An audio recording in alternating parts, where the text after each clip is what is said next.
Glória a Deus, a paz do Senhor Jesus, igreja. Como é bom estarmos juntos aqui nessa noite. O salmista dizia: mais vale um dia nos teus átrios do que 1000 em qualquer outra parte. É melhor estar às portas da tua casa do que habitar nas tendas da impiedade. Você está feliz de estar hoje aqui? Quantos estão felizes por terem chegado à casa de Deus? No caminho vindo para cá, minha família e eu orávamos agradecendo ao Senhor por esse privilégio, de ser igreja, de poder ir à igreja. Eu acho que só quem já viveu um nível muito grande de tristeza, angústia, tribulação, algum sofrimento, e em algum momento se sentiu extremamente acolhido nesse ambiente espiritual que a igreja do Senhor proporciona, vai entender com maior exatidão aquilo que eu estou tentando dizer, A igreja do Senhor é santa, a igreja do Senhor é viva, a igreja do Senhor é forte, a igreja do Senhor é poderosa, a igreja é do Senhor, aleluia, glória a Deus, é bom estarmos aqui. Deus abençoe, pastor Odilton, muito obrigada, Deus abençoe sua vida, Deus abençoe a vida de quem está aqui nessa noite, de quem veio pela manhã. Hoje a gente está em porção dobrada. Quem veio de manhã, diga glória a Deus. Vocês estão com medo de dar glória? Porque o pastor falou para não vir de noite, não foi? Mas olha aí que coisa linda, tem lugar para todo mundo. Deus cuida, Deus abençoe sua vida. E eu estou debaixo de uma palavra de obediência, O pastor, ele pediu para que ministrássemos sobre o mesmo tema, mas aos que vieram, sobre o mesmo tema não, sobre o mesmo texto, E então eu queria dizer que aos que vieram, eu já orei, o Senhor vai renovar a gente, nós vamos dar glória dobrada. A gente vai sentir melhor ainda, vai entender melhor ainda, E eu sei que o Senhor há de regar sua palavra em nós, porque a palavra dele já é santa, com unção e com poder, para que possamos ser marcados mais uma vez pela sua presença. Posso ouvir um amém? Amém. Quem está ligado aí, diga glória. Lucas, capítulo de número 10. Abra comigo aí sua Bíblia, Evangelho do Senhor Jesus, segundo escreveu Lucas, capítulo de número 10. Deus abençoe os ministérios de louvor da nossa igreja. Vocês estão nos abençoando muito, muito, muito. Hoje em especial eu quero agradecer porque desde cedo eles estão comigo e me ajudaram muito no mover daquilo que Deus fez em nosso meio na manhã. Eu acabei devolvendo o microfone sem agradecer, mas eu queria agradecer de um modo especial a vida do Rodrigo, nosso baixista hoje aqui, a vida do João. Estão por aí, não estão? Duvido você vir aqui de novo. Duvido. Não, duvido. Pela vida do Robinho dos teclados, aleluia. E pela vida do Alexandre Júnior. Cadê você, Alexandre? Tu crê que Deus vai te usar de novo aqui? Então duvido tu vir aqui. De verdade, Deus abençoe a vida de vocês. Lucas, capítulo de número 10. Quem encontrou, diga amém. Duvido vocês ficarem de pé para a gente fazer essa leitura. Alguém está olhando e falando: rapaz, que crente é essa que duvida de tudo? Eu estou brincando com você. Lucas capítulo... Não, é para ficar de pé mesmo, tá? A brincadeira é o duvido.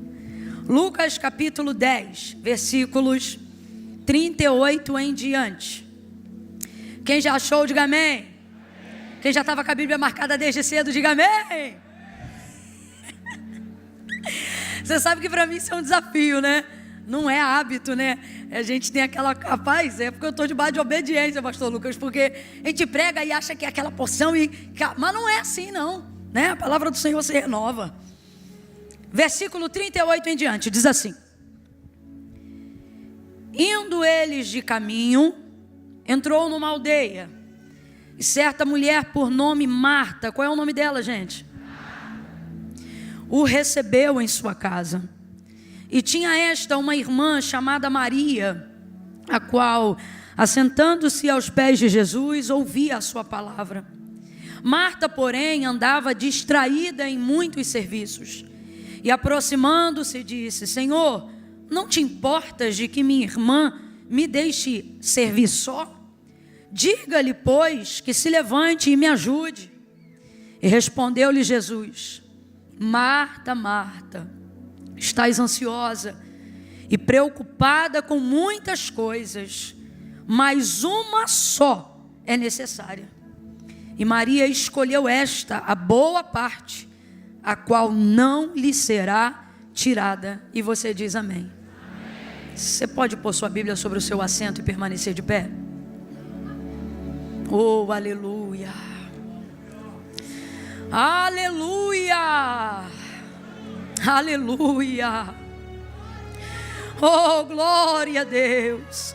Você consegue levantar uma das suas mãos ou as duas aos céus e render graças ao Senhor nessa noite? Oh, aleluia, Senhor, nós te louvamos nessa noite. Obrigada pela exposição do texto sagrado.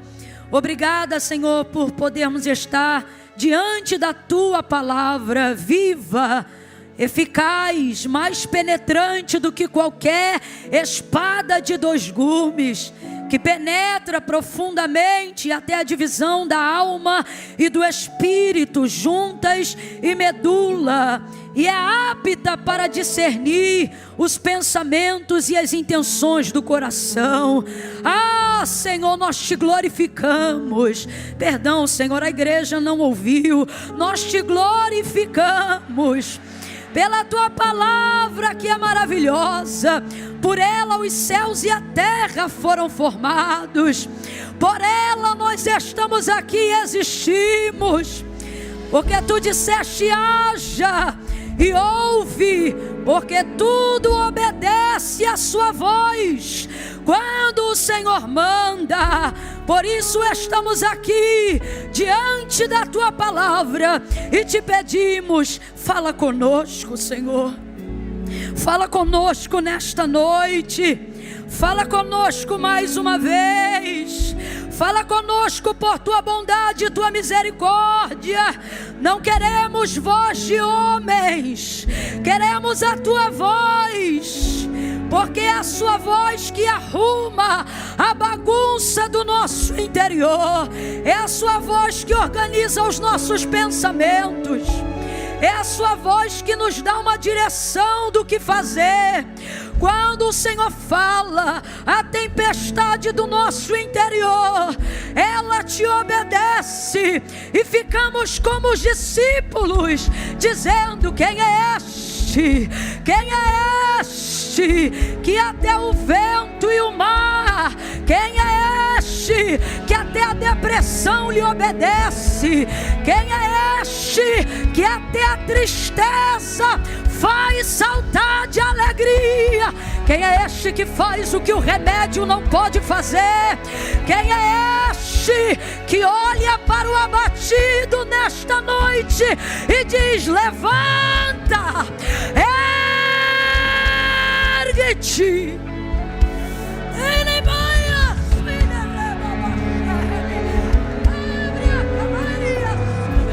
O teu Espírito se move em nós nesta noite. Tu tens liberdade. Fala, fala e faz. Faz como tu queres. Faz como tu queres. Dá ordem. Dá ordem. Estabelece os teus decretos. Alcança-nos. Alcança-nos por dentro. Alcança-nos por dentro. Toma a nossa mente. Incline a sua cabeça, entregue a sua mente. Toma a nossa mente, Senhor, em tuas mãos nesta noite. Alinha a nossa mente e o nosso coração à compreensão da tua vontade. Alinha espírito, alma e corpo nesta noite e coloca para bater em retirada neste alinhamento. As dores no corpo, fibromialgia, doenças psicossomáticas, nós te denunciamos, nós te expomos agora em luz diante da verdade que liberta. Oramos sobre a palavra, porque a tua palavra diz: conhecereis a verdade e a verdade vos libertará. Liberta, Senhor. Liberta, Senhor. Liberta-nos de nós mesmos. Liberta-nos de nós mesmos. Move por dentro. Por favor, Senhor, por favor, nós te suplicamos, tem misericórdia. Vamos, clame pela misericórdia do Senhor. Tem misericórdia, Senhor. Senhor, tem misericórdia. Se compadece dessa vida aonde o remédio não faz mais efeito. Se compadece desta pessoa que às vezes pensa que vai ficar louco, que vai ficar louca, que vai fazer uma besteira. Todo espírito homicida cai por terra agora, em nome de Jesus. Não vai matar ninguém, não vai matar ninguém, não vai fazer uma besteira dessa. Você não vai matar ninguém. Desfaz o plano, Senhor. Desfaz o plano, Senhor. Espírito de morte, nós te repreendemos pela segunda vez neste dia. Vai batendo em retirada. A vida dele não é teu lugar, a casa dele não é tua morada. Sai, sai, sai, sai, sai, em nome de Jesus. Em nome de Jesus.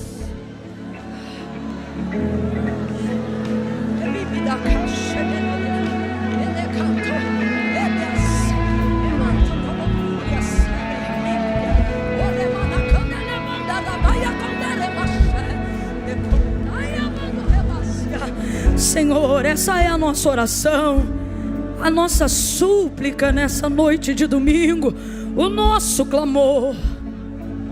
Esse é o nosso clamor, esse é o nosso clamor. Ouve o nosso clamor, o nosso clamor, o nosso clamor. Por favor, Jesus, por favor, que a tua palavra faça o que lhe apraz.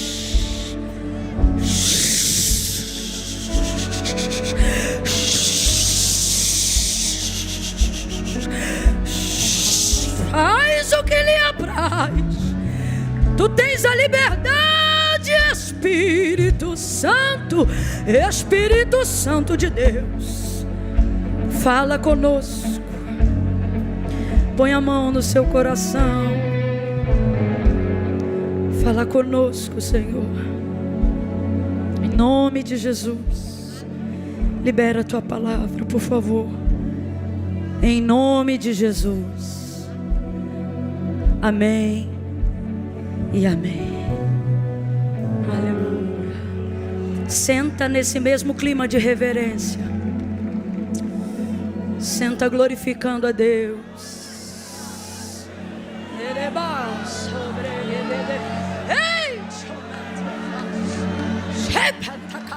Jesus, está saindo, viu? Está saindo. Aonde houver uma porta aberta nessa igreja, está saindo todo espírito que entrou embutido para te entristecer. O domingo era como se já fosse o dia em que te oprimisse, sabe? Para segunda começar pesada. Vou voltar de novo para aquela vida, para aquele lugar, para aquele jeito. Mas não, não, esta segunda-feira não vai ser assim. Não, não, não vai ser assim. Não vai ser assim. Não vai ser assim.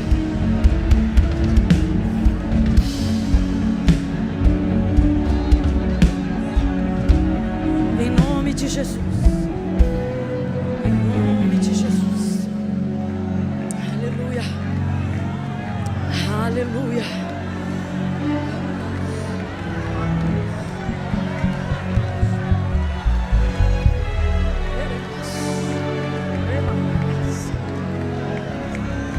Aleluia.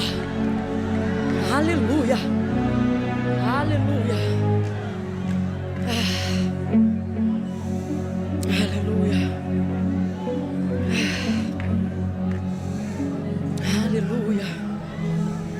Aleluia. Aleluia.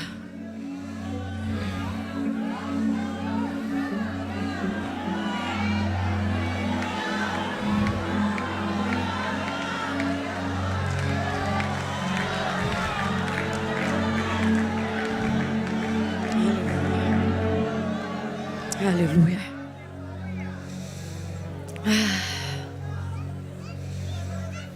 Aleluia. O texto que acabamos de fazer menção aqui nessa noite carrega algumas verdades que promovem em nós tanta empatia, sabe? Tanta comunicação entre nós e essas pessoas, tanta semelhança. Principalmente sobre a pessoa de Marta. Principalmente sobre a pessoa de Marta. Marta era uma mulher de muita influência e a gente sabe disso porque você vai perceber que o texto aponta um protagonismo para ela. Ela, abaixo de Jesus, é claro, ela é a pessoa que inicia aqui a narrativa com o maior protagonismo do texto, porque ela tinha o governo da sua casa, o governo da sua família. Apesar de serem 3 irmãos, Marta, Maria e Lázaro, Marta tem esse apontamento, né? Eu me lembro que, você vai lembrar comigo, que quando Lázaro, o irmão dela, morreu, Jesus chegou 4 dias depois, e antes mesmo de entrar na aldeia de Betânia, Marta teve informação de que ele estava chegando e ele saiu ao encontro. Olha como ela é bem relacionada, olha como ela tem influência sobre a comunidade local, olha como ela exerce um nível de controle muito grande, não só sobre as coisas que acontecem com ela, mas principalmente com as coisas que acontecem ao seu redor. Uma outra coisa importante que a gente precisa refletir sobre Marta é que o nível de angústia, tribulação, distração, cansaço, estresse que Marta vai viver nesse episódio ao receber Jesus em sua casa não é o tipo de coisas que são conferidas às pessoas alienadas. Se você prestar atenção, você vai ver que o versículo 40 diz assim, ó: Marta, porém, andava distraída em muitos serviços. Não é distraída na casa da vizinha, não é distraída falando mal dos outros. Você está entendendo? Não é distraída o dia inteiro no WhatsApp, não. É ocupada, fazendo coisas que ela considerava serem urgentes, relevantes para aquele momento da vida dela. Afinal, Marta está envolvida nesse contexto porque decidiu receber Jesus em casa. Não foi ele que se convidou, diferente, por exemplo, de Zaqueu, que não tinha se preparado, porque foi o Senhor que falou: olha, desce depressa, porque hoje me convém pousar, entrar em sua casa. Marta não, o convite parte dela para ele, é ela que recebe Jesus em casa, e então ela vai se ocupar de muitos serviços. Logo, eu preciso que você entenda que boa parte dos sentimentos que você tem sentido e não deveria sentir, das dores que você carrega e não deveria carregar, da maneira frenética, desenfreada que você tem conduzido a sua vida, a sua família e seus negócios, não se dão por você ser uma pessoa desequilibrada, se dão porque você quer manter o controle sobre tudo. Então, veja o contraponto dessa situação. Não é porque você é um desocupado, não é porque você é um incapaz, não é porque você é um alienado, não é porque você é um preguiçoso, é justamente ao contrário.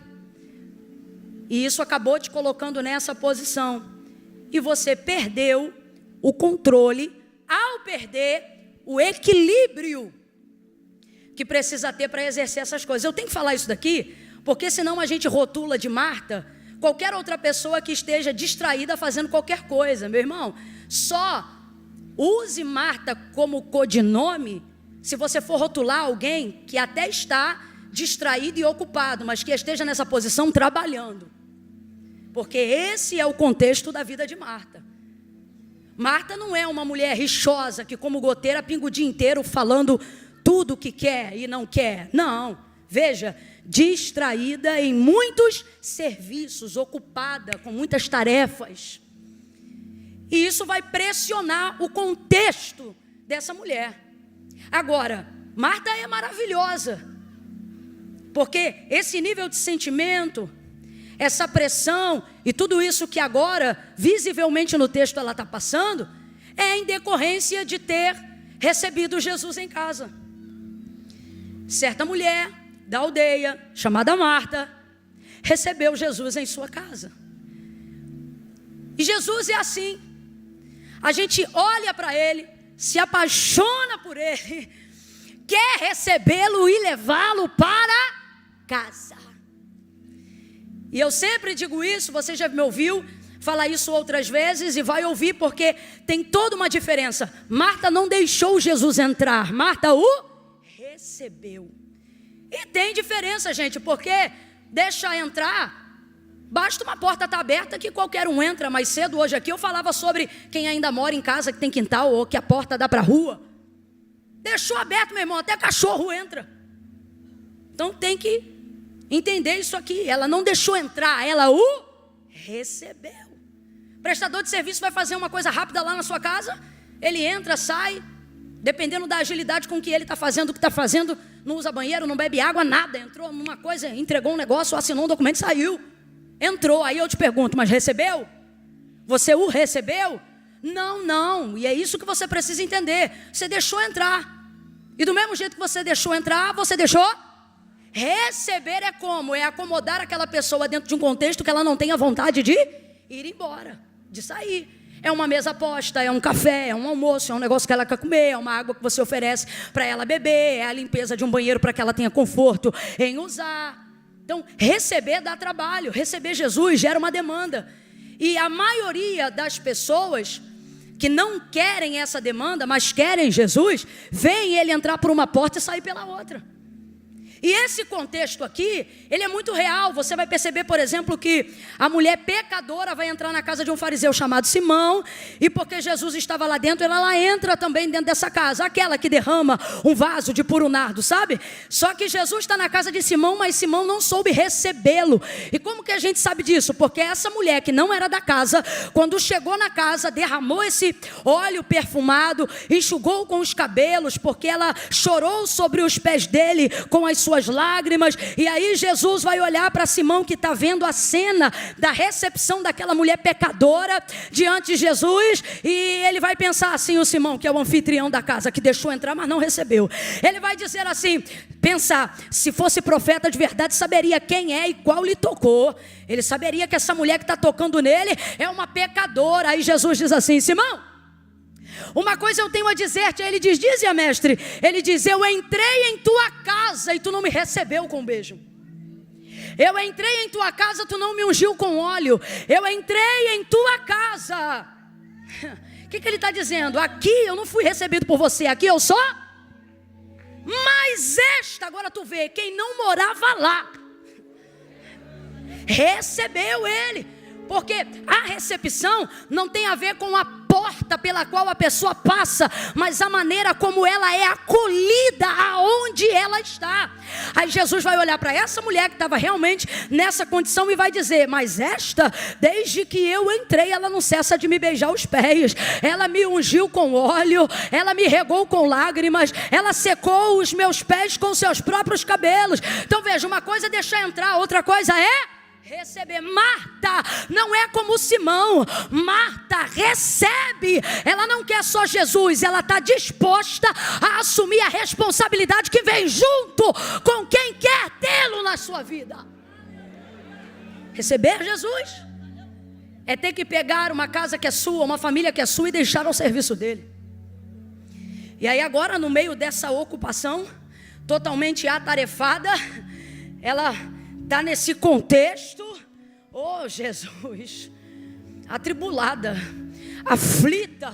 aflita que só. Olha a situação de Marta, gente. Ela quer receber Jesus, mas só que Jesus não anda sozinho. Jesus não anda sozinho. Quando ele queria ficar sozinho, o texto diz que ele tinha que se retirar, por vezes até se esconder, para que ele pudesse ter um momento a sós de oração com seu Pai que está no céu. Jesus estava sempre acompanhado. Eu costumo dizer que quando ele não estava com ninguém, ele estava com 12. Sem contar a multidão que afluía, como diz Lucas, aonde quer que ele passasse. Então veja, ela quer receber Jesus. Só que Jesus vem acompanhado. Meu Deus. Jesus não vem sozinho, gente. Jesus vem acompanhado. E a verdade é que a gente não se apaixona pelo próximo, a gente se apaixona por Jesus. A gente não quer um envolvimento com quem anda com ele, a gente quer ele. Vamos falar a verdade? O convite que a gente faz para ele. O desejo que a gente tem é por ele. Receber é ele. Vamos falar bem rasgado aqui, que é para todo mundo entender. Muitos querem Jesus, mas não querem a igreja. Quer Jesus, mas não quer os irmãos. Quer Jesus, mas não quer o pastor. Quer Jesus, mas não quer conjunto de normas. Quer Jesus, mas não quer corpo de Cristo. Só que o corpo é chamado de Cristo porque Cristo é o cabeça. Aí a gente pensa assim, eu quero cabeça. E tu já viu cabeça fora do corpo, menino? Quem quer Jesus vai ter que estar disposto a lidar com a demanda que entra na casa quando ele entra também. E essa é a parte mais complicada do processo. Porque nesse mesmo capítulo, Jesus acabara de falar com um homem que desejava servi-lo mais perto. E aí, Jesus vai dizer para ele, cumpre o mandamento. Tu cumpres o mandamento? Amarás o Senhor teu Deus de todo o teu coração, com toda a tua alma, de todo o teu entendimento, e ao teu próximo, como a ti mesmo. Aí Jesus vai dizer assim para ele, vai contar uma parábola. Por quê? Porque ele vai perguntar assim, quem é meu próximo? Aí Jesus vai dizer assim para ele, um homem foi espancado na beira do caminho. Passou o sacerdote, viu este homem e passou de largo. Depois dele passou também um levita, alguém que acreditava-se, né? São pessoas cujo cargo deveria inspirar cuidado ao próximo, mas passou também de largo e ignorou ele. Então passou um samaritano, um bom samaritano. E esse samaritano parou, colocou azeite em suas feridas, deixou dormente as suas dores, lhe oferecendo vinho, colocou ele na parte traseira do seu cavalo, levou ele para uma hospedaria, cuidou dele nessa hospedaria e depois deixou um dinheiro na recepção, dizendo, olha, tudo que ele precisar, você pode colocar na minha conta, quando eu voltar eu passo aqui e acerto, mas cuida dele e faz tudo que ele precisa. Jesus contou essa história e virou para este homem e disse para ele, quem te parece que é o teu próximo? Aí ele disse, olha, me parece que é aquele que se compadeceu. Quem? O que teve misericórdia. Nesse caso, o bom samaritano. E ali Jesus vem explicando, então, o teu próximo é esse. Quem é teu próximo? É quem precisa, quem está perto. É quem você pode fazer alguma coisa. Então, é impossível tirar esta referência, gente. Qual? De querer Jesus e não querer se relacionar com o próximo. A palavra do Senhor é muito clara acerca disso e ela diz assim, olha, se você diz que ama a Deus, a quem nunca viu, odiando o teu próximo, você é mentiroso. Porque como pode amar aquele a quem nunca viu e não amar quem é a sua imagem e semelhança? Então decide. Ou você não conhece a Deus, ou você não ama seu próximo, porque as duas coisas não podem caminhar juntas. Camille, o que amor tem a ver com esse contexto? Tem a ver com todo o contexto da carga emocional que você está carregando na sua vida hoje. Esse estresse, essa falta de empatia, essas dores, essa vontade de vencer na vida, que só coloca você para se tornar um ativista, seja religioso ou seja escravo do dinheiro lá fora. Por que isso acontece, gente? Porque não há mais espaço no nosso coração para ocuparmos-nos de maneira saudável com as demandas de quem está ao nosso redor. Desenvolvemos a ideia de que é possível viver Deus, ser salvo, sem me preocupar em absolutamente nada com a circunstância das pessoas que estão ao meu redor. Então eu vivo para mim, eu canto para mim, eu prego para mim, eu tenho ministério para mim, vou à igreja para mim. Quantas orações você fez pela sua família hoje? Quantas vezes você mencionou o nome das pessoas que você ama hoje? A Bíblia diz que Jó foi abençoado e o Senhor virou o cativeiro de Jó enquanto ele orava pelos seus amigos. Por que isso aconteceu? Foi logo depois dele ter dito assim, agora eu sei que tudo tu podes e nenhum nenhum dos teus pensamentos podem ser impedidos. Depois de estar na derrocata, no último nível, no fundo do poço da vida, ele não gasta mais tempo fazendo perguntas para Deus: por que eu estou assim? Me tira daqui. Ou querendo uma justificativa. Não, ele entende que agora, ele compreende que o Senhor tudo pode, inclusive pode deixá-lo assim como ele está. Essa palavra não é tão vitoriosa quanto algumas pensam, dizendo: vamos fazer uma campanha baseada no bem sei que tudo podes. O bem sei que tudo podes de Jó é: agora eu entendo que se tu quiseres, não precisa me responder porque eu estou assim. Se é aqui que tu quer, é aqui que eu vou ficar e não vou deixar de te adorar por isso. Depois de compreender isso, ele para de buscar só por ele, questionar só pela sua circunstância e começa então a orar pelos seus amigos, gente que lhe era próxima, mas que lhe tinha ofendido porque não havia compreendido qual era a vontade de Deus para a vida dele. Agora veja, não coincidentemente, enquanto Jó ora por eles, Deus vira o cativeiro dele, não do próximo dele. Me ouça! Essa vida de controle absoluto, com você querendo dar conta de tudo no braço, na sua força, na sua carne, só com seu dinheiro, usando toda a sua saúde, isto não funciona. Você tem que entender que tudo pelo qual você está passando deve promover em você o desejo de estar no centro da vontade de Deus. Camila, como é que eu vou passar por isso? Exatamente desse jeito que eu estou falando. É você que passa por essas coisas. Você não pode deixar essas coisas passarem por você. É você atravessando. É você passando. Entende? Você passa pela quimioterapia. Não é ela que está passando por você. Você passa por essa batalha espiritual. Não é ela que está passando por você. Quem tem a espada é você que atravessa. Quem tem a palavra é você que passa. Agora, tem que ter equilíbrio, tem que ter controle, tem que ter inteligência emocional. E como é que eu faço isso? Como é que eu faço isso, Camila? Por que eu cheguei nesse ponto? Porque você não tem mais ponto de referência. Porque sua vida se tornou uma busca incessante, aonde você precisa romper e fazer sucesso para você. Ou ainda que outras pessoas estejam ligadas ao seu sonho, sua realização. Quando eu tiver eu vou abençoar, quando eu tiver eu vou dar, quando eu tiver eu vou lá. Veja, tudo gira em torno de você. Quando você tiver, quando você puder, quando você fizer, quando você entrar, quando a porta abrir para você, quando Deus fizer um milagre em você. Veja, tudo aquilo que você deseja fazer pelo próximo está terceirizado, porque o centro de toda motivação que gera a ocupação, o estresse, a ansiedade, de tudo que você está vivendo hoje, passa diretamente por você. E por que passa por você? Porque você não passa por eles, eles passam por você.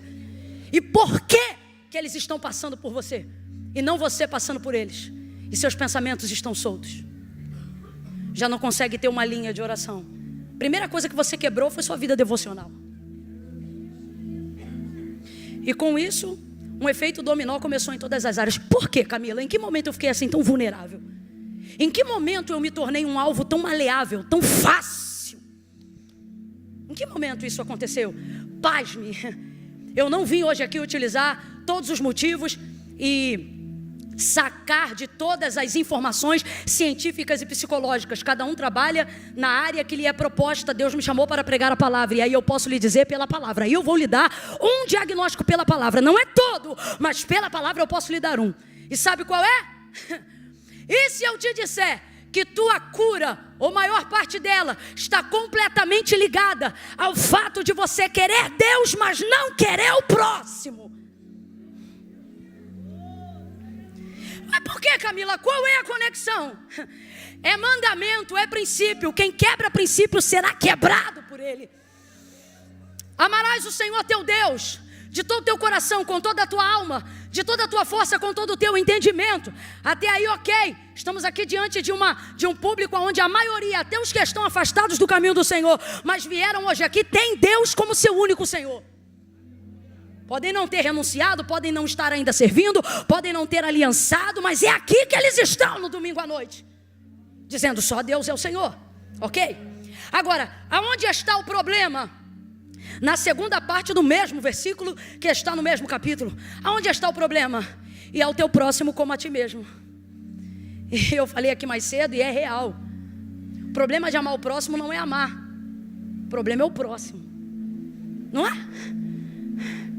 E você já percebeu como você é o próximo do próximo, mas sempre lida com o próximo como se você não fosse próximo?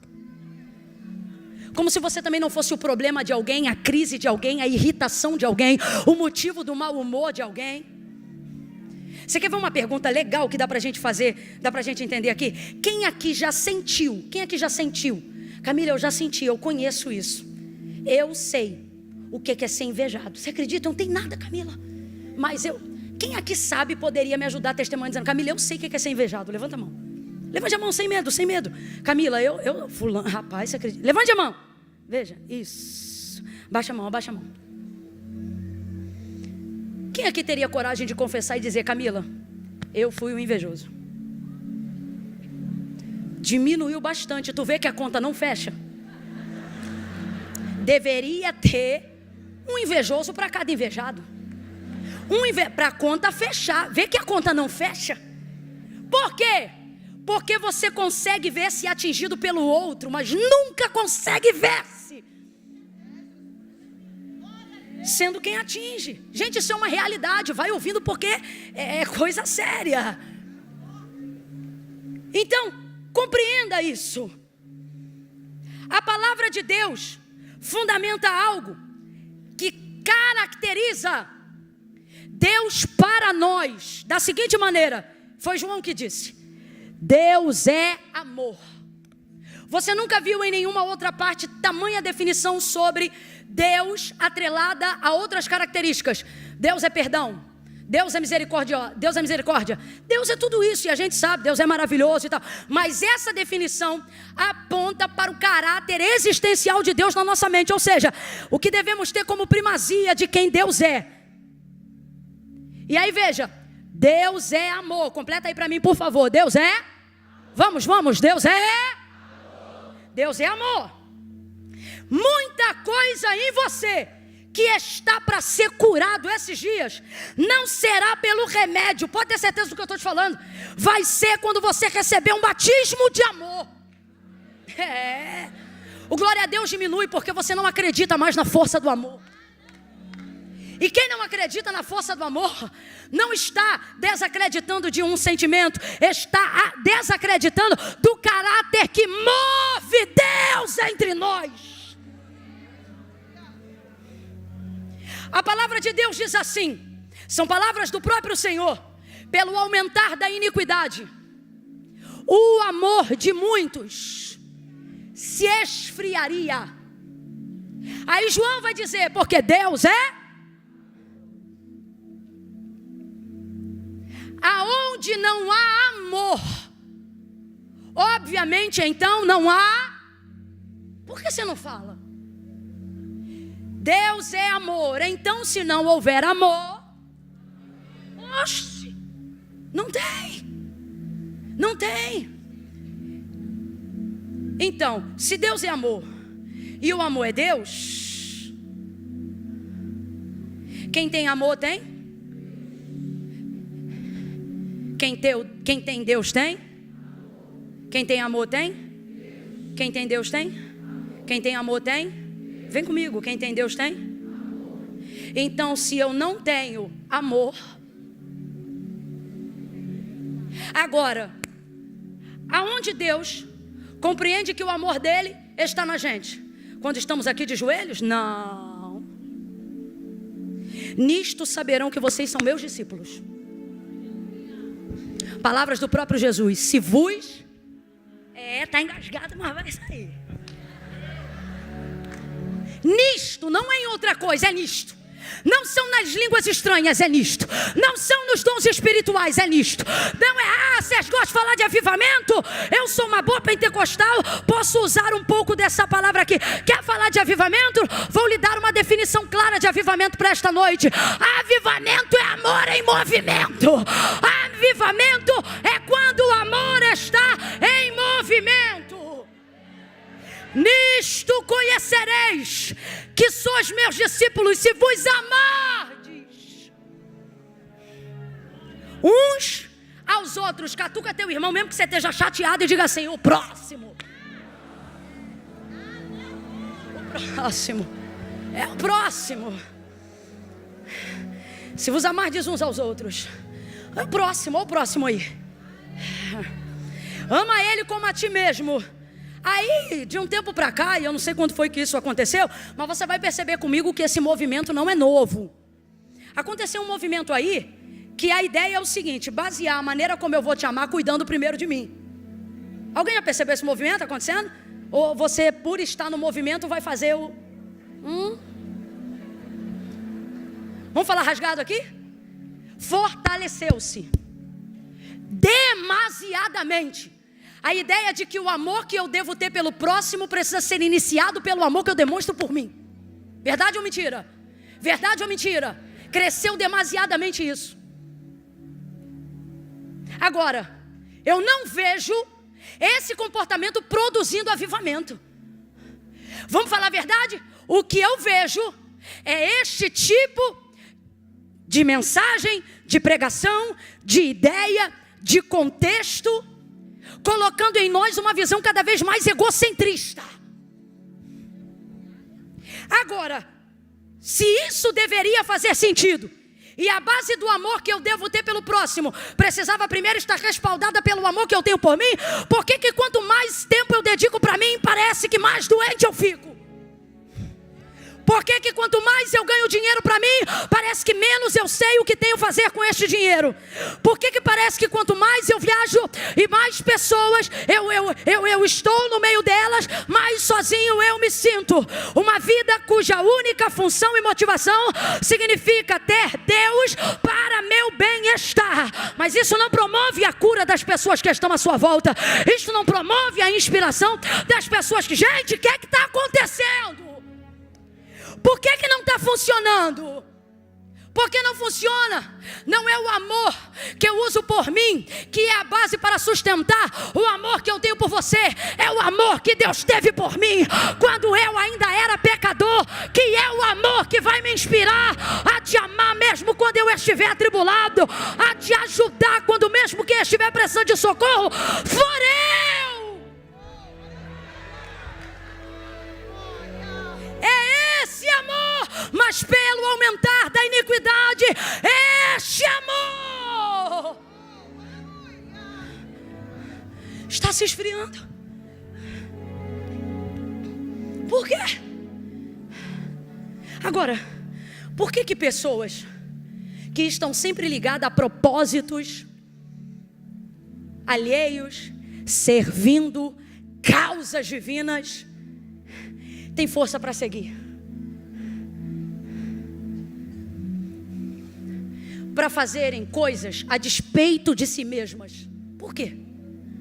Elas não estão sendo movidas pelo seu próprio sucesso, ego ou senso de direção. Certamente elas foram enxertadas de um amor. Elas se sentem amadas. Muitas outras doenças você pode ter, mas a raspa de todas aquelas que permeiam a alma, a raspa, o fundo do tacho, sempre haverá alguém que ainda não soube o quanto é amado. Aquele que ama e é nascido de Deus, o amor de Deus está nele. E como ele evidencia que o amor de Deus está nele? Obedecendo o mandamento, que é amando o seu.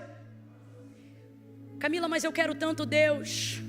A distância mais curta ou a maneira mais rápida de você aproximar-se fisicamente de Deus é o quão próximo você pode estar de alguém que está ao seu lado. É assim que revelamos o amor de Deus. Já teve vontade de abraçar Deus? Quem aqui já teve vontade de abraçar Deus? Se eu pudesse, eu te abraçava. Deus está dizendo, podia ter abraçado, era só ter abraçado o teu irmão. Eu só quero que você tente entender. Então agora Marta vai receber Jesus. E gente, receber Jesus é maravilhoso. Quem já recebeu Jesus aí, diga glória.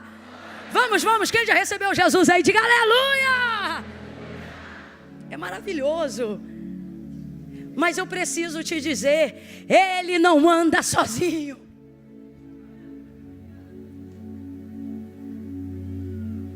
Pedro, sanguíneo, de acordo com a observação do Dr. Augusto Cury, à luz da palavra de Deus, utilizando a ciência do comportamento psicológico. Ele diz: Pedro, sanguíneo, João até um pouco bipolar. Judas, eu nem preciso te falar, né? Deficiência de caráter. 3 anos e meio sendo mentoreado pelo Cordeiro que tira o pecado do mundo. Tirou do mundo e não tira dele. Está entendendo?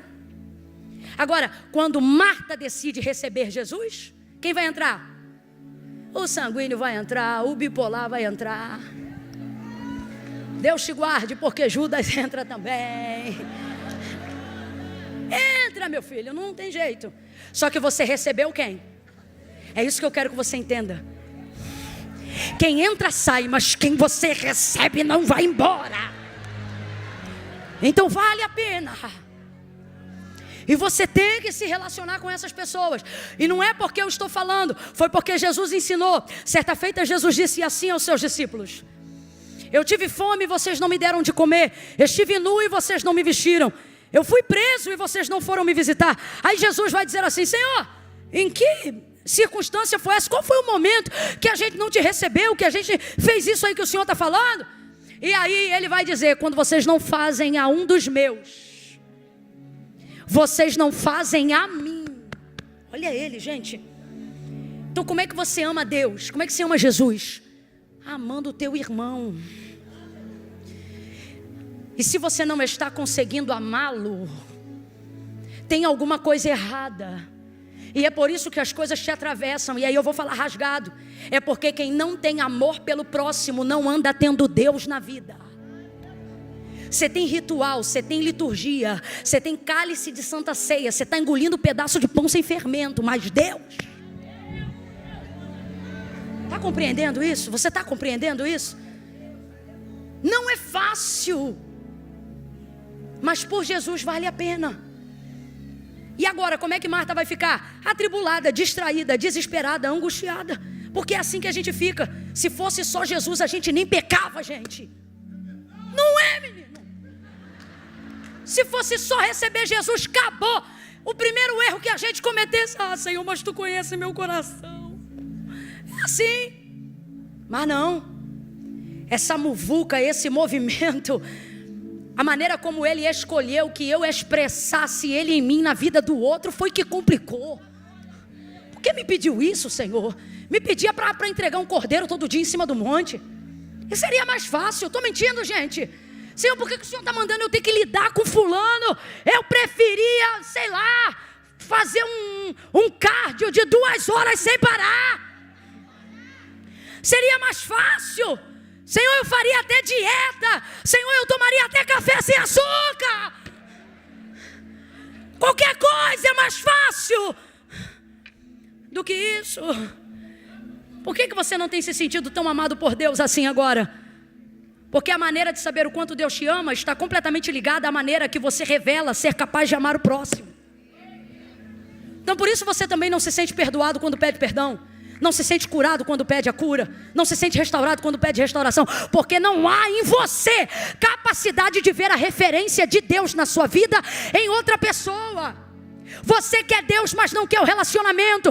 Quer Deus, mas não quer a família no final de semana em casa. Você quer Deus, mas não quer que ninguém arranhe a parede. Você quer Deus, mas não quer a comunhão da família. Você quer Deus, mas não quer pertencer a departamento eclesiástico. Quer Deus, mas não quer liderança. Você quer Deus, mas não quer batismo. Você quer Deus, mas não quer ter pastor. Você quer Deus, mas não quer ter vida de renúncia.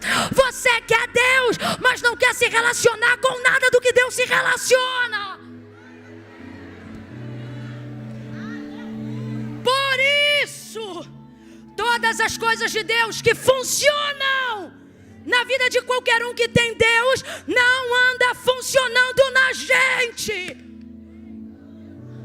Por quê? Porque falta unção? Não, gente, vamos pregar a verdade. Por quê? Está faltando leitura da palavra? Por quê? Está faltando culto? Graças a Deus essa igreja está lotada. Está faltando é amor. É a gente ser capaz de ouvir alguém pedindo alguma coisa pra gente e não virar os olhos. É a gente dar a paz do Senhor para não ter que esganar. Paz, desgraçado, infeliz, miserável, fofoqueiro, língua do cão, capiroto. É isso que está faltando. A gente está rindo, mas o papo é sério, irmão. Isso está te consumindo por dentro.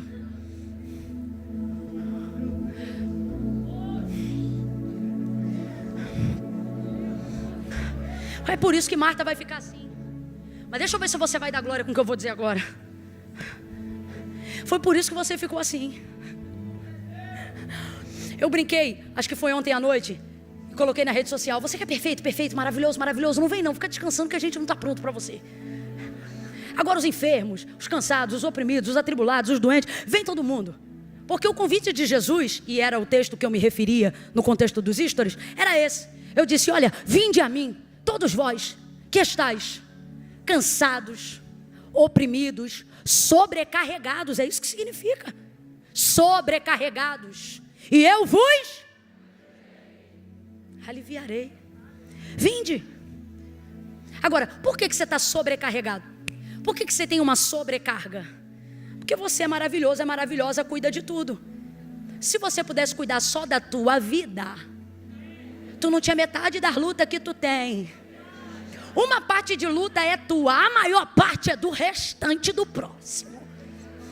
Porque na sua concepção, é ele que te atribula, foi ela que te pediu para comprar no cartão, falou que ia pagar, já venceu o mínimo, ela não pagou. Aí por causa disso tu vai ter que virar mais um plantão para não perder teu nome, porque já te colocaram no Seraras uma vez, tu disse: para lá eu não volto nunca mais. Aí fica estressado porque cobriu o plantão de novo, vai ter que bater mais uma laje, você é o pedreiro, mas vai ter que se comportar como auxiliar, porque está precisando virar uma massa para ganhar um dinheiro extra. Ou então você está na faculdade, já trancou a matrícula 3 vezes, por causa de empréstimo que tu pegou, foi consignado, alguém não pagou, tu teve que redobrar, trancou a matrícula. Eu podia contar muita história, esse caminho eu conheço. Está atribulado. Só que Deus me trouxe hoje aqui para dizer: sei como você está, mas ainda me lembro de quem você é. Só que a primeira forma de você ser curado é amando o próximo. E como é a continuidade dessa cura, Camila? É voltando a entender que você dedica tempo a Deus quando não está dedicando todo o tempo a si mesmo. Seja ajudando alguém. É compreendendo que ter recebido Jesus em sua vida envolve diretamente você ser alguém que não tem problema de ter empatia e até se responsabilizar pelas dores dos irmãos que estão ao seu redor. Por esses dias eu escrevi algo, não vou ponderar aqui, mas eu disse: que geração de Caim é essa? Irmãos de Abel, aonde Deus pergunta sobre o próximo e a gente diz: acaso sou eu o guardador dele? Não queremos essa demanda. Já estamos atribulados o suficientes. Só que e se eu te disser que é nessa demanda que está a cura e o desenrolo do rolo que tua vida entrou? E se eu te disser que são nessas visitas, nesses telefonemas que tu não atende, nesses cultos que não vai, no meio desse movimento leve e orgânico da Igreja Viva de Jesus, que está a libertação de todo sentimento que te deixa cativo? Marta entrou nessa. E aí agora algo vai irritar Marta. Tão irritada quanto o lugar que ela ocupa no momento, mais irritada ela vai ficar com o lugar que Maria está. Porque quando eu estou aonde eu não deveria estar, eu não vou me conformar só com o lugar que eu estou. Eu também vou me irritar com quem está no lugar que eu queria estar, mas não estou. E é aí que a doença se agrava. Veja que mais mal do que Marta faz a si mesmo, tomando todo o controle e a responsabilidade de tudo, é ver que Maria está no lugar, abre aspas, que se ela pudesse, ela também gostaria de estar. Mas ela pensa que não pode escolher. Olhe para cá que agora eu vou falar muito sério. Marta pensa que não pode escolher. E é a justificativa de todo mundo que escolhe errado é essa. Dizer que não pode escolher. Camila, eu estou nessa posição porque eu não tinha escolha. Camila, eu estou nessa circunstância porque eu não tinha escolha. Não, você tinha escolha, mas preferiu confiar em você e não em Deus. Levantou tanto cedo para sustentar tanta gente, para trabalhar e para fazer tanta coisa, que Deus não tem expediente na sua vida. Quem trabalha é você, quem ora é você, quem prega é você, quem levanta cedo é você, quem faz tudo é você. E você ainda diz que confia em Deus. Não, você vem em culto. Se você confiasse, você também fazia escolhas pela sua vida. Escolhas por uma vida e por lugares onde você também poderia ocupar. Que lugares? O centro da vontade de Deus. Você também poderia escolher esse lugar. Você também poderia estar ali. Mas ver Maria ali diz aonde você gostaria de estar e não pode estar. E toda vez que isso acontece, irmão, a gente precisa vigiar, porque começa a nascer em nós algo muito perigoso. Já que alguém está entregando algo que eu não posso entregar, ou já que alguém está recebendo algo que eu não posso receber, eu vou tirar aquela pessoa daquele lugar para que eu não tenha mais ninguém a quem me comparar. Olha o que Marta vai fazer. Atribulada, angustiada, de um lado para o outro, distraída, ocupada, atarefada. Ela vai utilizar da intimidade que ela tem com Jesus, do relacionamento que ela tem com Jesus. Porque olha que coisa linda, quem recebeu Jesus foi ela, está no texto. Então quem fala com ele é ela, quem cuida de tudo para ele é ela. Tem um relacionamento aqui. E ela vai se utilizar desse relacionamento para pedir Jesus para tirar Maria do lugar que Maria está. E esse é o meu medo, e essa deve ser a sua preocupação.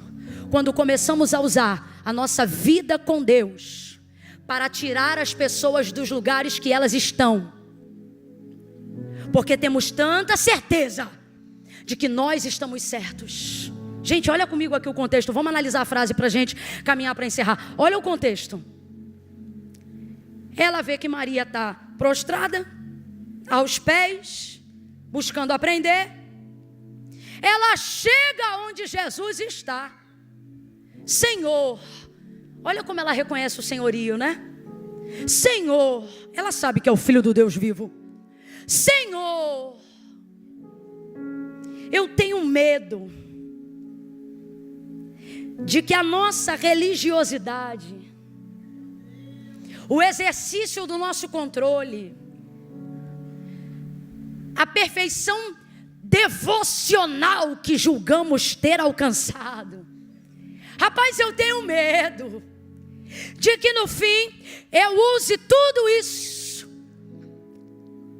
para ver em Deus alguém que faz o que eu quero, porque afinal eu estou trabalhando para Ele.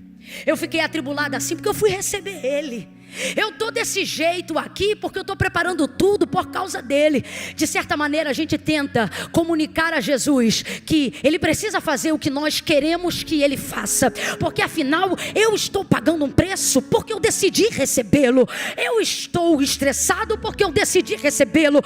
Eu estou tendo que lidar com pessoas que eu não queria porque eu decidi recebê-lo. E isso tudo vai tomando a nossa mente. E quando a gente vê, a gente está igual Marta, atribulada, dizendo: Senhor, ou seja, eu reconheço, ok, eu estou aqui, ok, eu te sirvo, ok, tu és o meu Deus, ok, eu sou tua, ok. Mas agora vamos ver o seguinte: Senhor, não te incomodas que minha irmã me deixe servir só? Rapaz, mais do que dizer o que ela gostaria, o que ela queria que Jesus fizesse, ela vai utilizar da influência e da intimidade que tem com Ele para tentar sugerir e influenciar Ele. Como é que alguém tenta influenciar Ele? Não faz essa cara de brisa não. É quando a gente dobra o joelho: Senhor, eu sou teu servo, eu sou tua serva, tu está vendo o que o próximo está fazendo comigo? Porque tu sabes o preço que eu estou pagando, Senhor. É pela tua obra. Estou triste pela tua obra. Se eu estou hoje aqui onde eu estou, Senhor, assim, assado, abatido, pereré, por causa do Senhor. Não te importa, não te incomoda, como quem diz assim, ó: eu estou certo, o Senhor sabe que eu estou certa. E esse é o maior erro que a gente comete quando está doente nesse nível, atribulado nesse nível. Qual é o erro que chama para todos os outros erros? A certeza de que não há hipótese de você estar errado. Afinal você ora, afinal você jejua, afinal você vem ao culto, afinal você é o único crente na sua casa. E você tem utilizado isso para dizer, não tem como eu estar errada.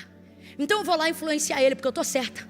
E se eu estou certa, ele vai fazer o que eu quero. Senhor, tu não te importa de que minha irmã me deixe servir só? Tu não te importa? Como quem diz assim, ó. Tu não está vendo, não? Gente do céu. Tu não está vendo, não? Porque se o Senhor está vendo, o Senhor faz alguma coisa. Diga-lhe, pois, agora, que se levante. Diga-lhe, ela está usando do relacionamento com ele, para dizer a ele que tire o outro do lugar. Agora, para escândalo de Marta, Maria está na hora certa, no lugar, fazendo a coisa. Tu não te importas de me ver servindo só? Aí eu te pergunto, Jesus estava vendo ou não estava? Estava vendo ou não estava? O que ela está querendo dizer, o Senhor não está vendo? Eu estou vendo. E por que o Senhor não vai mexer? Porque acredite, dona da razão. Acredite, dono da religião. Você está errado. Marta, Marta, ele chama o nome dela 2 vezes. Marta, Marta. Hoje de manhã, refletindo sobre esse texto, não sei se mais alguém lembrou de algum. Lembramos de 3 enquanto pregava. E aí eu disse que isso já é tríade, né? E um tripé é o suficiente para a afirmação de uma tese. Toda tese precisa ter pelo menos um tripé para uma afirmação. E aí a gente se lembrou de outros 2 personagens que também tiveram o seu nome na mesma frase, sendo chamados de maneira subsequente. Veja, Jesus diz a ela, Marta, Marta. Gente, esse Marta, Marta aqui, sou só eu? Ou alguém entende que isso aqui é um senso de urgência que Jesus está ativando dentro de Marta? Como quem, se fosse Camila, tu está brincando muito. Deixa eu te explicar. O que Jesus está dizendo para Marta é, Marta, vigia, porque a sua intimidade comigo não te dá autonomia para dizer para mim quem sobe e quem desce, quem entra e quem sai, quem senta e quem levanta. Marta, me recebeu em sua casa, então agora aguenta o peso da minha soberania. A casa é tua, mas do Senhor é a terra, a sua plenitude, o mundo e aqueles que nele habitam. Deus está dizendo para alguém, filho, a casa é tua, mas o terreno é meu. Jesus disse aos seus discípulos, se alguém quiser vir após mim, tome sobre si a sua cruz, negue a si mesmo, ande atrás, ó, siga-me. O que é seguir? É deixar ele na frente. Sabe o que ele está dizendo? Quer me receber? Quer que eu entre? Aprenda uma coisa, a partir de agora sou eu na frente e você atrás. Você não me diz como fazer, não me diz por onde entrar, não diz quem eu levanto, não diz quem eu abato. Você não é, você mandava antes de mim, agora que eu entrei quem manda sou eu. Você falava antes de mim, agora que me recebeu quem fala sou eu. Porque está na hora de você entender o significado do não vivo mais eu, mas Cristo vive em mim. A vida que agora vivo não posso viver para mim.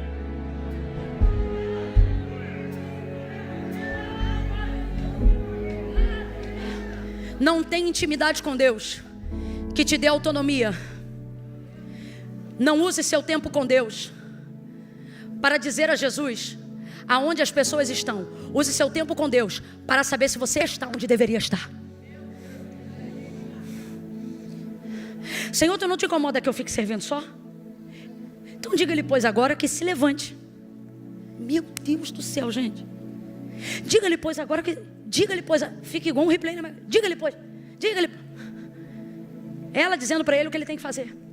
Ela dizendo para ele o que ele tem que falar. Ela dizendo para ele quem ele tem que tirar.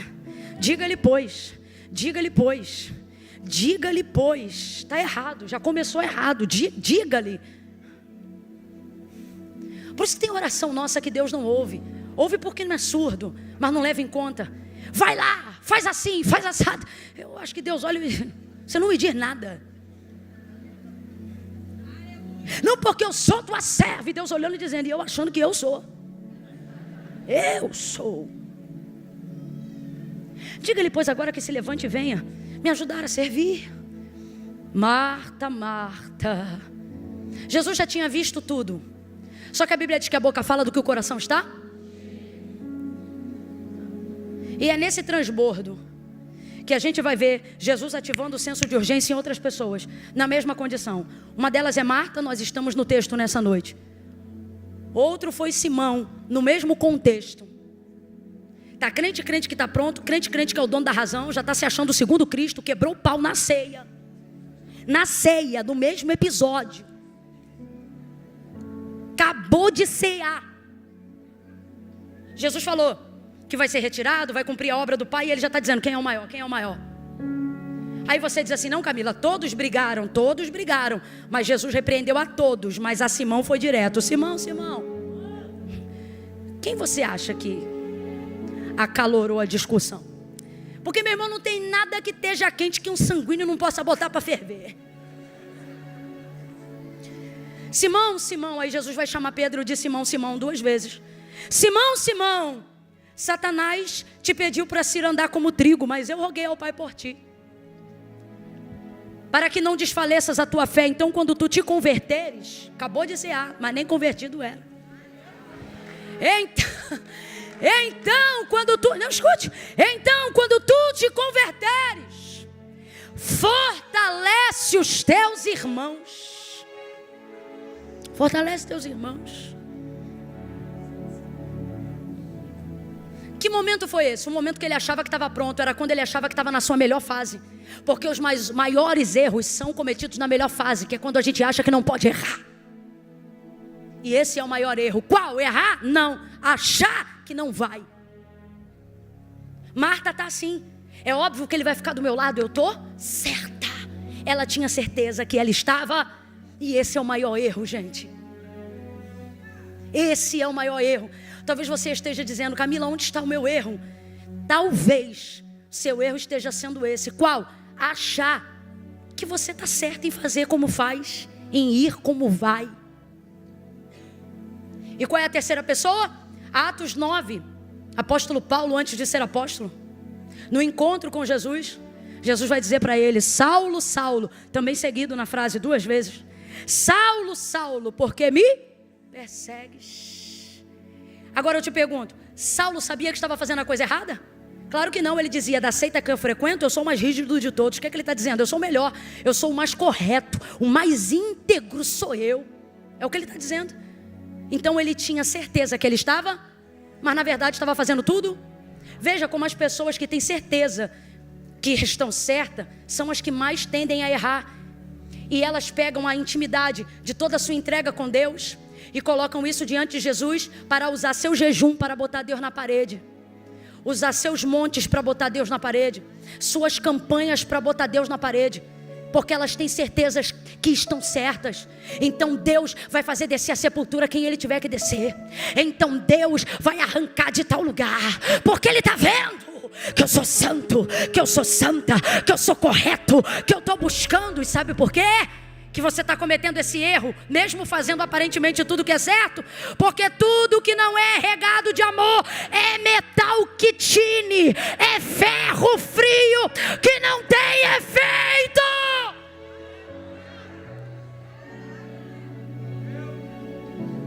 Santidade sem amor é religiosidade fútil e vazia. Ela tem certeza que está certa. Só que Deus tem certeza que ela está errada. Quem você acha que está certo? Por que você não falou? Você está na dúvida? Então você também tem certeza que ela está certa. Ah, então você Entendi, entrou Marta, pois vai sair Maria nessa noite antes do culto acabar. Diga-lhe, pois, agora que se levante e me ajude a servir. Marta, Marta, você está inquieta. Sabe o que ele está dizendo aqui? Agora eu vou usar minha linguagem, tá? Sabe o que ele está dizendo aqui? Você não está bem. Com todo o carinho do mundo. Sério? É o que Jesus está dizendo assim para... Você não está bem, minha filha. Dizendo para o dono do Haja o que ele tem que dizer. Você não está bem. Ele leva em consideração o estado emocional dela, apesar do comportamento dela. E é isso que eu estou falando aqui. Se eu fosse você, eu dava glória. Jesus te trouxe aqui para dizer: você não está bem, mas eu estou levando isso em consideração. E é por isso que você não vai ser destruído por essa dor. Você não vai ser atropelado por essa angústia. Você não vai ser consumido pela morte. Você não será atrocidado por toda essa angústia. Sabe por quê? Porque eu sei que você não está bem. E você não está no lugar certo. Mas eu estou na sua casa. Oh meu Deus, levante a sua mão e reaja diante dessa palavra. Eu vou contar de 1 a 3. Quando eu disser 3, você vai botar a mão no ombro do vizinho e vai dizer: ele está em casa. Ele está em casa. Vamos, é 1, é 2, é 3. Bota a mão no ombro dele e diga: ele está em casa. Estou atribulada, mas ele está em casa. Estou angustiada, mas ele está em casa. Eu realmente não estou bem, mas ele está em casa. Ele está em casa. Eu até estou no lugar errado, mas ele está no lugar certo. Ele está em minha casa. E ele vai cuidar de corrigir. Ele vai botar no lugar quem está fora do lugar. Ele vai corrigir. Ele está na casa. Eu não sei porquê, mas Deus manda eu repetir: eu estou em casa. Camila, eu estou em depressão, mas eu estou em casa. Camila, eu estou triste, mas eu estou em casa. Camila, eu estou sofrendo terrivelmente síndrome do pensamento acelerado, síndrome do pânico, entre outras coisas. E Jesus está dizendo: mas o que você tem que entender é: eu estou em casa. Porque se eu não tiver, meu irmão, eu não posso mentir para você, se desespere.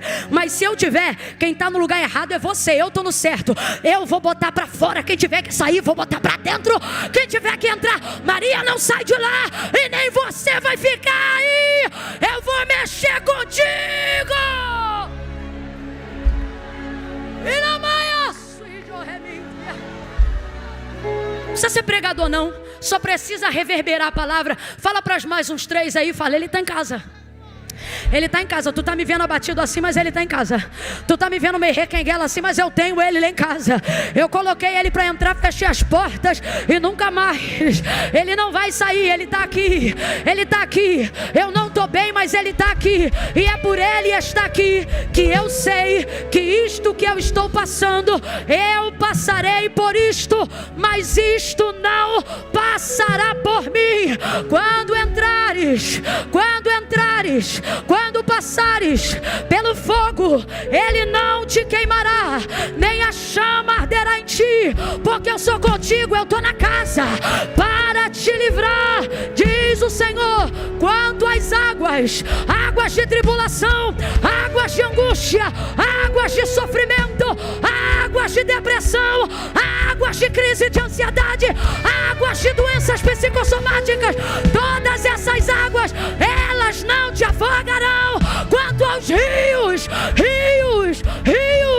eles não te submergirão, porque eu sou contigo para te livrar, diz o Senhor. Eu estou na casa.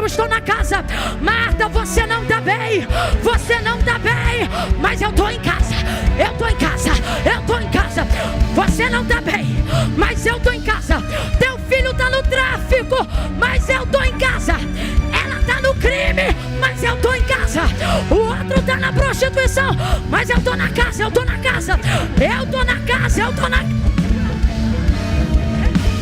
Pode botar tambores, porque tem um anúncio nessa noite.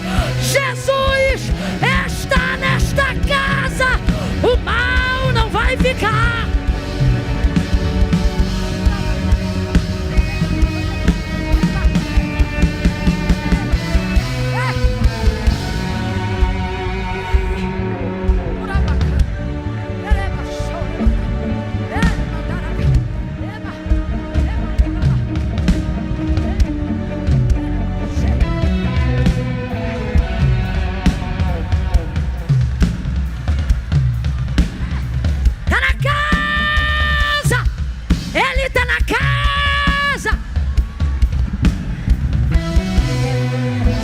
Senta, se não virar vigília. Porque eu também não estou bem. Só estou pregando aqui porque ele está na casa.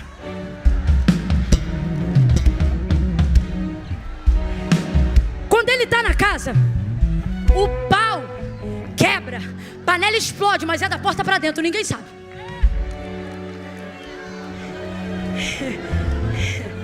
Sabe o que eu acho interessante? É válido ser dito. Marta não está bem, pastor. E ela até quer atribular e tirar Maria do lugar que Maria tem que estar. Só que ela não quer que Jesus saia da onde ele está. Você vê que tua loucura não é tão maluca assim. Vamos falar rasgado aqui, português claro? Não está bem. Está precisando sim de uma terapia, de uma conversa, de liberar um perdão. Tem uma opressãozinha assim. Tu não é um incrédulo, mas é um pecador, errou, caiu, vacilou. E o pior, em áreas que não viu. Porque se fossem áreas que você tivesse visto, você já tinha consertado. Mas é por isso que Davi orava e dizia: expurga, espreme para fora, igual furunco. O pecado que em mim está oculto. São as coisas que a gente faz quase que cotidianamente e não percebe. Qual é o nome disso, Camila? Iniquidade. Já criou uma espécie de cauterização. Você não vê. Eu percebo que ela deseja tirar Maria, mas não cogita a possibilidade dele sair. E ele percebe isso porque senão ele se retiraria. Porque quem não recebe os dele, não recebe ele.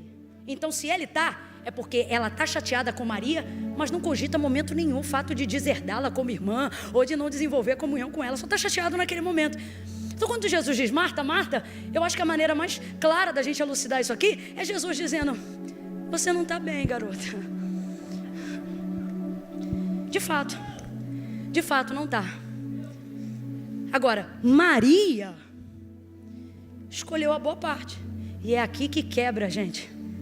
Esse aqui seria o momento em que eu chego à conclusão de que Jesus está me dizendo: você não está tão certa quanto pensa. Você não está tão certo quanto pensa. Você não é tão maravilhoso assim quanto pensa. Você não é tão santo assim quanto você pensa, não. Aí tem gente aqui me ouvindo pregar e dizendo: você está falando isso porque você não conhece com quem eu moro. Lá em casa só eu sou crente. E o Senhor está dizendo: é por você ser o único crente que eu esperava de você coisa melhor.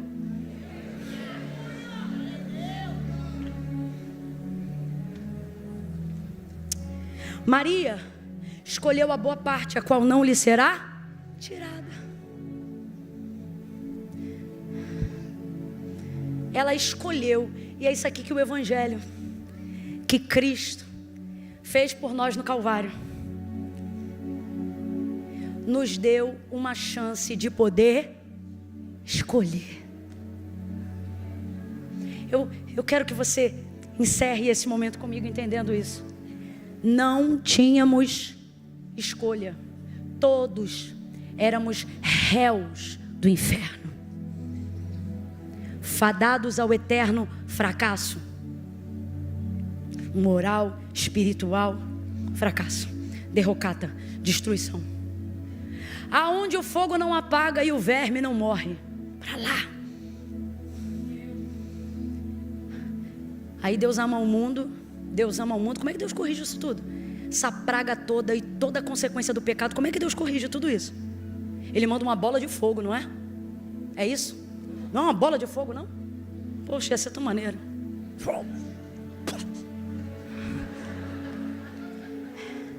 Ah, já sei. Ele corrige tudo isso mandando o Espírito Santo. Não é isso? É isso, gente? Não, eu tenho que falar a verdade aqui com você e você comigo. Que eu não sou pateta, não. Como é que Deus corrige toda a parafernália, toda a patifaria que envolve a fonte de tudo que é desgraça? Crime, prostituta, tudo isso nasceu aonde? No pé. Tudo que você vê de ruim, que não presta, de treva, tudo isso nasceu onde? Como é que o Senhor fecha o ralo da consequência? Com fogo? Com língua estranha? Com dom? Com reunião? Ele ensinou a gente a cantar uma música. Canta essa música como mantra que você... Foi assim? Olha o texto, olha como é que ele resolve. Olha como é que começa o texto, gente. O texto áureo do Evangelho. E Deus amou o mundo. Como é que começa? E Deus? Aonde está a cura? Aonde está a libertação? Aonde está a salvação? Aonde mora Deus? Aonde Deus mora? A que Deus responde? Ao amor. A salvação que veio ao mundo veio da onde? Veio da onde? Veio da onde? E Deus amou. E Deus, como é que Ele corrigiu? Amando. Como é que Ele restaurou? Amando. Como é que Ele libertou? Amando. Aonde o demônio perde a força? Quando Deus ama. Aonde a porta do inferno fecha? Quando Deus manifesta o amor. E Deus amou. Podia ter ventado, podia ter soprado, e Deus soprou.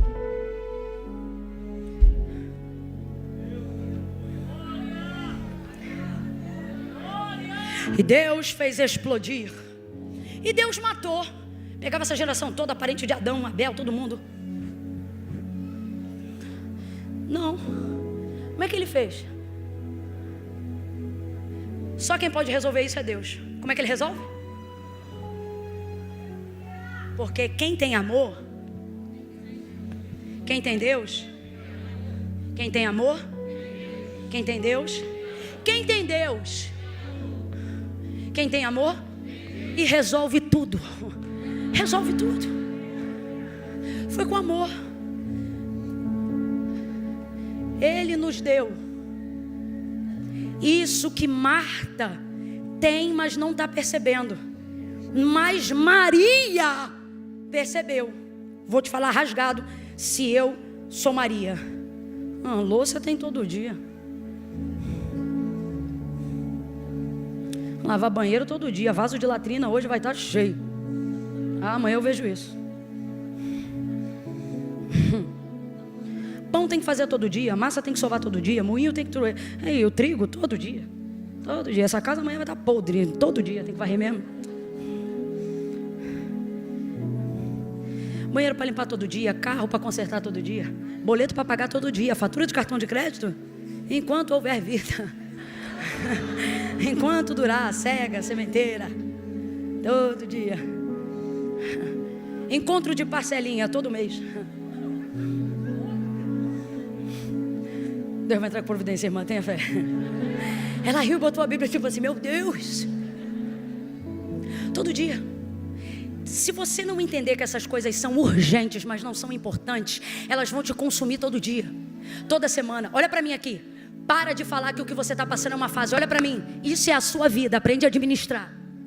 Não é uma fase. Porque meu filho está numa fase. Meu filho, teu filho vai estar na fase a vida inteira. Porque ele é filho. É função social dele te dar problema. Repreendido. Mas você entendeu o que eu quis dizer. Faz parte. Faz parte. Vai ter todo dia. Louça todo dia. Os negócios com as crianças todo dia. Uns boletos não sei o que todo dia. Todo dia, todo dia, todo dia, todo dia. Tô lembrando aqui quando a gente achava um dinheiro em algum lugar. Eu me lembro que a gente achava. Eu me dizia, menina, olha quanto que eu achei. Dizia, mãe, vamos embora gastar. Ela diz, deixa isso aí que eu vou lembrar o que é. Saiu alguma coisa que eu... Todo dia, meu irmão, vai ter. Batata, se a gente gastasse, minha mãe lembrava. Se ficasse parado lá, ela não lembrava. Mãe, vamos gastar que tu lembra, a gente junta de novo e tu compra outra coisa. Todo dia. Agora, Jesus na casa dela é aquele dia. Eu vou poder ouvir uma mensagem da própria mensagem. Não, eu tinha dado glória, você tá maluco? Imagina alguém te perguntando, e aí, o que Jesus pregou? O que ele pregou o quê, rapaz? Ele é a mensagem. Estava aqui na minha casa. Você imagina? Aí está ele, está ela lá. Isso aqui é hoje. Presta atenção. Maria está prostrada aos pés de Jesus, mas Marta está ao pé do ouvido do mestre. Uma está ajoelhada, a outra está... Tem alguma coisa errada aí, gente. Quando Jesus está perto da gente, você não pode nivelar a sua boca à altura do ouvido dele. A sua boca tem que estar Aos pés, é o melhor lugar. Corrija as coisas na sua casa.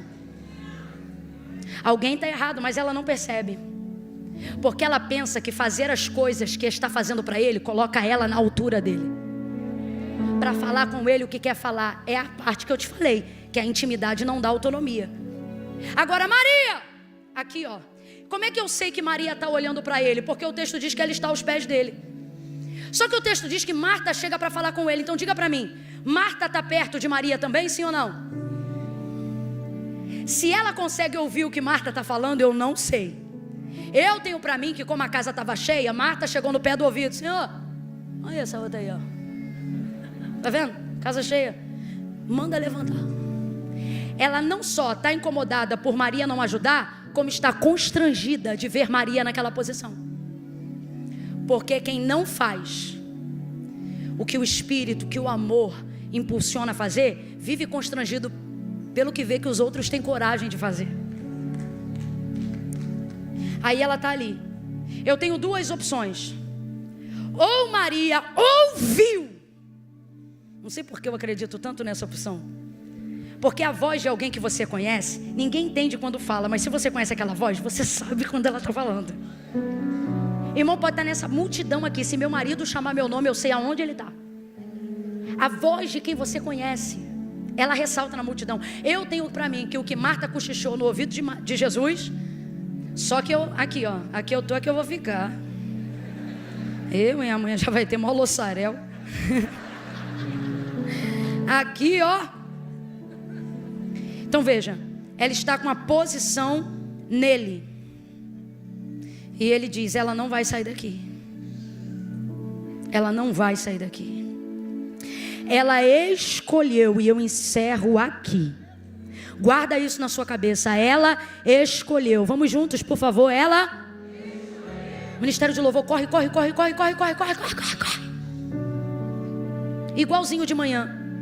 Eu vou dar uma direção aqui para vocês. E a gente vai adorar com a canção Leva-me ao Lugar. Então veja, ela escolheu. Ela escolheu. A louça dizia, Maria, você não pode. O banheiro dizia, Maria, você não pode. A comunidade dizia, Maria, você não pode. A sociedade dizia, Maria, você não pode. Pelo amor de Deus, Maria, não dá. Marta dizia, você não pode. Não pode. Você não pode. Garota, você não pode. O boleto diz você não pode. A fatura do cartão vai dizer que você não pode. As enfermidades vão dizer que o relógio vai sempre te dizer você não pode. Sempre vai dizer. E Maria escolheu. Sabe o que ela está dizendo? Para o relógio, para a louça, para a família, para os vizinhos. Vocês não vão escolher por mim.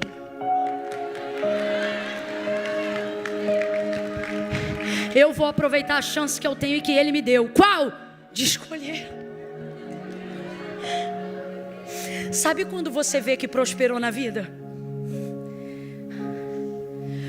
Quando você não tem que saber quanto custa para saber se pode querer. Essa é a maior libertação que Jesus nos confiou no Calvário. Ninguém aqui podia pagar.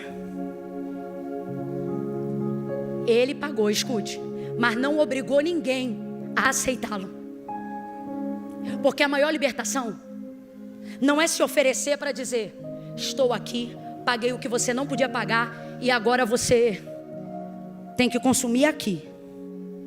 Não, Ele fez isso e disse ao mundo, escolhe. Vida e morte, escolhe. Paz e guerra, escolhe. Céu e inferno, escolhe. O que vai ter de gente do outro lado, aflito, destruído, consumido pelas dores, pelos pecados, culpando Deus e dizendo, foi porque o Senhor não me ajudou, eu tive que trabalhar dobrado porque eu não nasci numa família rica, eu tive que fazer assim, assado por causa disso, daquilo, culpando, e Deus está dizendo, não, eu fui o único que paguei o que você não podia pagar, e depois eu deixei você você escolher. E você escolheu a angústia, a tribulação, o dinheiro, a dor. Mas agora você me ouve pregar e diz: não, eu tive que ir. Não tinha. Eu tive que aceitar. Não tinha. A maior dificuldade da maturidade da vida é quando a gente amadurece e percebe que podia ter feito escolhas melhores. E já está numa idade que não pode culpar ninguém por tê-las feito. Não pode culpar a falta de dinheiro, não pode culpar o pai e a mãe, porque a maturidade não deixa. Você diz: não, hoje eu entendo que poderia ter escolhido diferente, mas naquela época eu não sabia. Só que acerca da sua salvação, você está hoje aqui, Jesus está dizendo: naquele dia você não vai poder dizer que não sabia. Você estava lá no culto, e naquela noite eu não te disse aceita, eu te disse escolhe. Escolhe.